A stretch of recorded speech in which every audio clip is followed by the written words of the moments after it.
ओम शांति। आज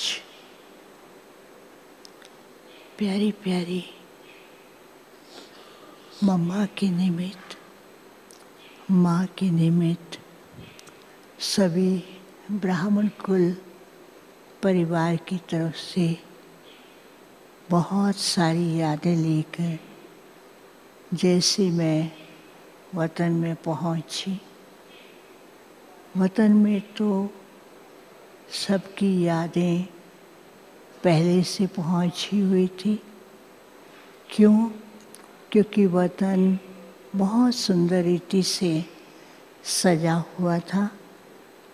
एक तरफ बहुत सारी मोतियों की माला थी, दूसरी तरफ कई डिज़ाइन आर्ट्स बने हुए थे, तीसरी तरफ जैसे कि फूलों की माला, लेकिन फूलों की माला में लाइट चमकती हुई दिखाई दे रही थी।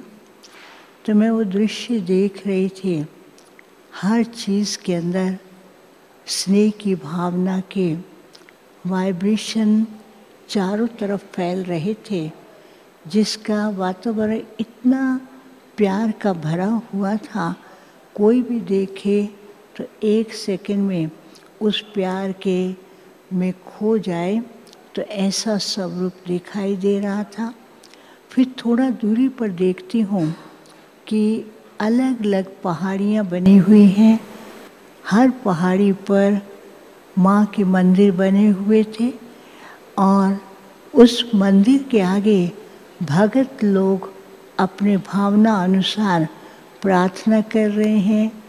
कोई सिर झुका रहा है, कोई इतना कठिन तपस्या कर रहा है। तो कुछ सेकंड में क्या देखती हूँ, ऊपर से मातेश्वरी का रूप एकदम शक्ति स्वरूप और बड़ा प्यारा स्वरूप दिखाई दे रहा था। तो हर भगत के पास लाइट पहुँचती थी। उस लाइट में वरदान और वरदान के साथ साथ उनकी जो कामनाएं होती थी, उस कामना का भी उनको फल मिल रहा था और वो झुक झुक कर के ऐसे नमस्कार भी कर रहे थे। फिर थोड़ी देर के बाद क्या देखती हूँ कि दूर से बाबा आ रहे हैं। तो बाबा जैसे नज़दीक आए तो मैंने बाबा को कहा, बाबा आज तो एक एक बच्चा माँ को याद कर रहा है। तो बाबा ने भी आज बहुत खेल किया। बोला माँ को याद कर रहे हैं? मैंने कहा, तो मैंने कहा बाबा मम्मा कहाँ है? बाबा मेरे को कहते ढूंढो मम्मा कहाँ है। अब मैं कहाँ देखूँ, इधर देखूँ उधर देखूँ, तो मम्मा तो बिल्कुल गुप्त रीति से जैसे कि ऐसे थे कि बाबा के हृदय में समाये हुए थे। तो बाबा के सामने देखती हूँ तो बाबा के जैसे गोदी में मम्मा दिखाई दे रही है और बाबा के स्नेह में खोई हुई थी। बाबा ने कहा देखो ये है मातेश्वरी, तुम बच्चों की माँ। तो सारे बाबा भी मुस्कुरा रहे थे। बाबा ने कहा कि बच्चों का स्नेह तो माँ के प्रति होना स्वाभाविक है। तो बाप को भी खुशी होती है कि बच्चे माँ को कितना प्यार करते हैं और माँ भी बच्चों को प्यार करते हुए कितना न्यारी और प्यारी है। फिर तो बाबा जैसे मम्मा को वो सीन दिखा रहे थे, जैसे जैसे सीन दिखा रहे थे ऐसे सबके स्नेह की भावनाओं की मालाएं मम्मा के गले में पड़ती जा रही थी और मम्मा का श्रृंगार होता जा रहा था। तो मम्मा बाबा को कहती, बाबा ये श्रृंगार क्यों हो रहा है? तो बाबा ने कहा ये सब बच्चों की स्नेह की भावना है। तो मम्मा का श्रृंगार ऐसा नहीं था, माँ का रूप था, सखी का रूप भी था और माँ का रूप शक्ति का रूप भी दिखाई देता था। जैसे भक्तों के लिए भिन्न भिन्न देवियों का स्वरूप था, ऐसे बच्चों के लिए भी भिन्न भिन्न स्वरूप दिखाई दे रहे थे। और बाबा ने उसी समय सभी बच्चों को इमर्ज किया और सब के सब जैसे बहुत प्यार से स्नेह के गीत गा रहे, प्यारी माँ, मीठी माँ। तो वो आवाज़ इतनी मधुर थी, उस संगीत के अंदर इतना रस आ रहा था। और सबको माँ ने अपने हाथ में लेकर दोनों बाहों में समा कर हर एक के सिर के ऊपर हाथ रखते हुए माँ उनको बहुत प्यार कर रहे थे।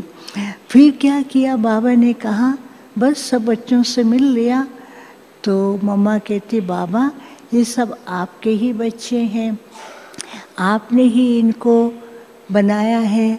तो बाबा मुस्कुरा रहे थे। बाबा ने कहा माँ ने जो प्यार दिया वो प्यार तो भुलाया नहीं जा सकता। फिर इतने में क्या देखती हूँ कि एक साइड में कर्टन के पीछे एडवांस पार्टी के सब दादियाँ और एडवांस पार्टी के यज्ञ की स्थापना के जो निमित्त थे वो सब के सब खड़े हुए थे और जैसे कि वो किसी का इंतज़ार कर रहे हों। तो जैसे ही बाबा ने वो कर्टन को ऐसे किया तो एडवांस पार्टी के सब मम्मा को बुला करके सब उनके गले लग करके आपस में बातें करने लगे।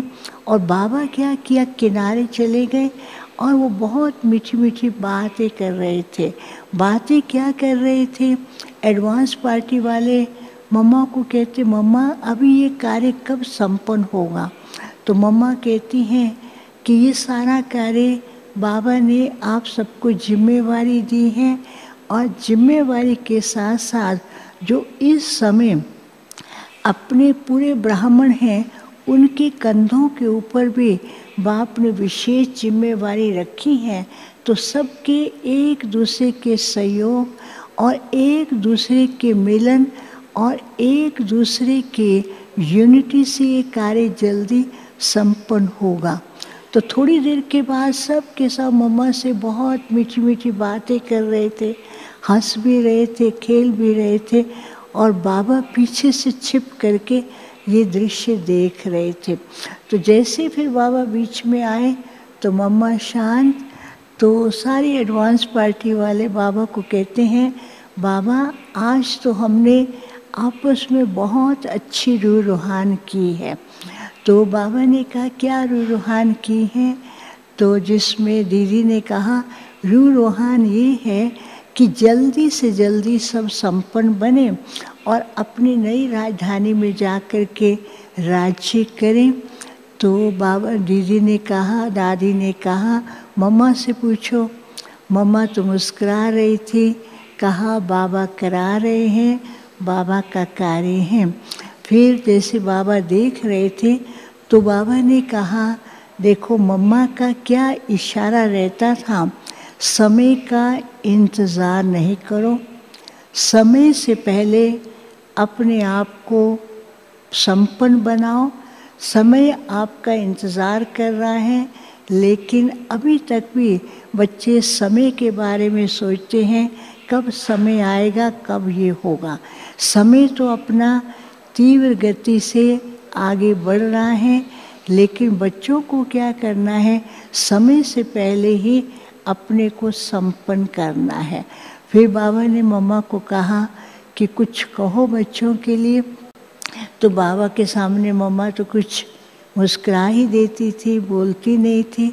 तो आज मम्मा जैसे इशारों ही इशारों में कहती हैं कि अभी बच्चों को एक तो विजयी स्थिति का विशेष अभ्यास करना है, दूसरा अपने अंदर एक ऐसी लगन लगानी है, उस लगन से वो तपस्या की किरणें इतनी ज़्यादा फैले कि चारों ही तरफ वातावरण इतना शांत और पावरफुल हो जाए।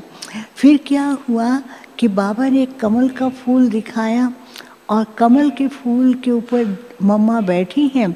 तो एक एक पंखड़ी जो है वो बहुत बड़ी होती जा रही थी और उन पंखड़ियों में एक तरफ एडवांस पार्टी के सब एक पंखड़ी पे हो गए, दूसरी पंखड़ी पर जो थे जो नए नए बच्चे थे वो सब बैठ गए और कुछ पंखुड़ियों पर वह बच्चे जिन्होंने माँ की पालना ली है, और चारों तरफ ऐसे ऐसे बच्चे उस सब पंखुड़ियों पर बैठ गए। तो ऐसा लग रहा था कि जैसे एक नया परिवार हो। तो बाबा कह रहे थे, मम्मा को भी बता रहे थे कि मम्मा देखो कैसा आपका परिवार है। तो मम्मा उसको बड़े पंखुड़ियों को सबको देख रही थी, और वो सब पंखुड़ियों पर बैठे हुए धीरे धीरे घूम रहे थे, और घूमते जैसे जा रहे थे तो हर एक के पास मम्मा की दृष्टि से एक न एक वरदान पहुंच रहा था। उसमें था समय की इकोनॉमी और संकल्पों की इकोनॉमी, और साथ साथ अपनी स्थिति की पावरफुल स्टेज। तो ऐसे ऐसे वरदान पहुंच रहे थे।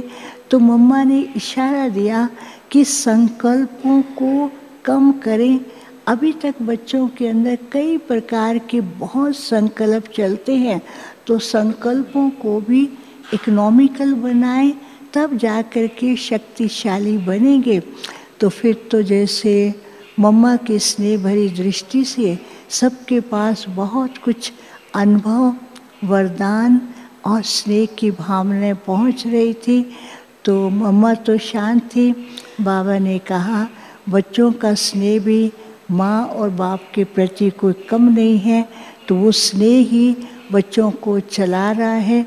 इस स्नेह के सूत्र के कारण ही ये परिवार और बढ़ रहा है, और अच्छे अच्छे अनुभव करते रहेंगे और वरदान प्राप्त करते रहेंगे। फिर मैंने भोग रखा। फिर बाबा ने जैसे उसका कवर उठाया तो दीदी और दादी ने भोग उठाया बाबा को और मम्मा को। पहले बाबा ने कहा नहीं पहले मम्मा को खिलाओ, मम्मा कही नहीं पहले बाबा को। तो दोनों तरफ, एक तरफ मम्मा के मुंह में डाल रहे हैं, एक तरफ बाबा के मुंह में। तो फिर मम्मा ने कहा सब बच्चों को खिलाना है। तो जैसे ही कहा तो सबके पास पहले एक अंगूर पहुंचा।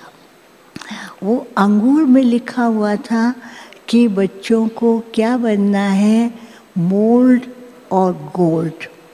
कि बच्चों के अंदर अभी भी मोल्ड होने की पावर जो है वो बहुत कम है। तो बच्चों को एक तो मोल्ड भी होना है, जैसे मोल्ड होंगे गोल्ड बनेंगे। दूसरा मम्मा ने कहा कि बच्चों को क्या है, रहम दिल भी बनना है। रहम दिल बनेंगे तब विश्व की सर्व आत्माओं को बाबा का संदेश और वरदान दे सकेंगे, तब ही बाप की प्रत्यक्षता होगी।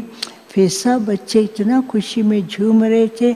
सबके पास अंगूर के साथ साथ हर एक के पास भोग भी पहुंचा। सब ऐसे भोग लेकर के बहुत खुश हो रहे थे। तो बाबा भी मुस्कुरा रहे थे। बाबा ने कहा लाडले बच्चे हैं और सदा ही बाप के प्यार, दादी और मम्मा के प्यार में खोए हुए हैं। ऐसे लाडले बच्चे सदा संपन्न रहें और सदा आगे बढ़ते रहें। सबको याद दिया। ओम शांति।